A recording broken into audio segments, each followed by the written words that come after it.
নমস্কার, চলুন আজ বানাই ফিশ তাওয়া ফ্রাই। পুরো প্রসেসটা আপনাদের সঙ্গে শেয়ার করি। প্রথমে একটা প্যানে আমি সর্ষের তেল ঢেলে দিলাম। এখন কিন্তু গ্যাস আমি অন করিনি। এবার তেলটাকে ভালো মতন প্যানের সাথে আমি ছড়িয়ে নিলাম। দিয়ে দিচ্ছি বেশ বড় বড় রুই মাছের টুকরো। আপনারা চাইলে এই মাছের জায়গায় কাতলা মাছ বা ভেটকি মাছও ব্যবহার করতে পারেন। এবারে একে একে নুন হলুদ মাখানো মাছগুলো আমি বসিয়ে দিলাম। এবারে দিয়ে দেব বেশ কিছুটা পেঁয়াজ কুচি, আর আমি তার সাথে দেব একটা মশলার পেস্ট।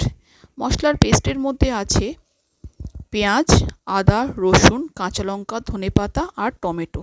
এটাকে আমি মিক্সারে ভালো করে ব্লেন্ড করে নিয়েছি। নিয়ে সেটাকে আমি মাছের সাথে এই তাওয়ার ওপরেই মিশিয়ে দিচ্ছি।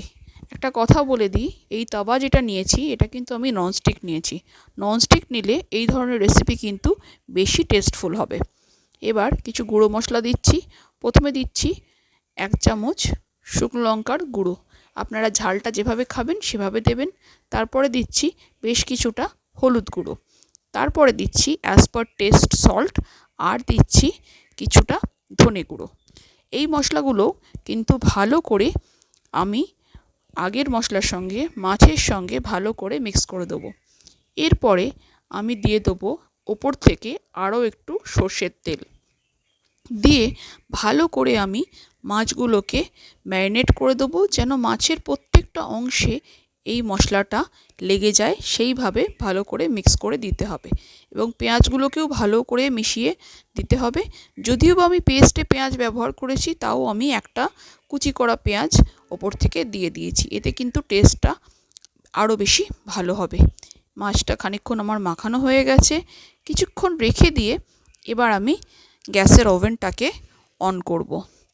যতক্ষণ মাছটাকে মশলার সঙ্গে ম্যারিনেট করে রাখতে পারবেন, এই তাওয়া ফ্রাই রেসিপিটা কিন্তু তত ভালো হবে। যদিও আমি খুব বেশিক্ষণ এইভাবে রাখতে পারিনি, কেন কি আমার আপনাদের সঙ্গে এই রেসিপিটা শেয়ার করার ছিল। এবার ওপর থেকে দিয়ে দিচ্ছি 1 চামচি গরম মশলা, আর দিচ্ছি কিছুটা কসুরি মেথির গুঁড়ো। এই দুটো মশলা আমি দিয়ে আর একবার ভালো করে মাছের সঙ্গে মেখে দেবো, যাতে প্রত্যেকটা মশলার টেস্টই প্রত্যেকটা পিসের গায়ে ভালোভাবে ম্যারিনেটেড হয় এবং প্রত্যেকটা মশলার জুস যেন মাছগুলো ভালো করে অবজর্ব করে নিতে পারে। এবারে আমি গ্যাস ওভেনটাকে অন করব, করে এই তাওয়াটাকে বসিয়ে দেবো। এবারে আস্তে আস্তে করে নেড়ে নেড়ে রেডি করলেই তৈরি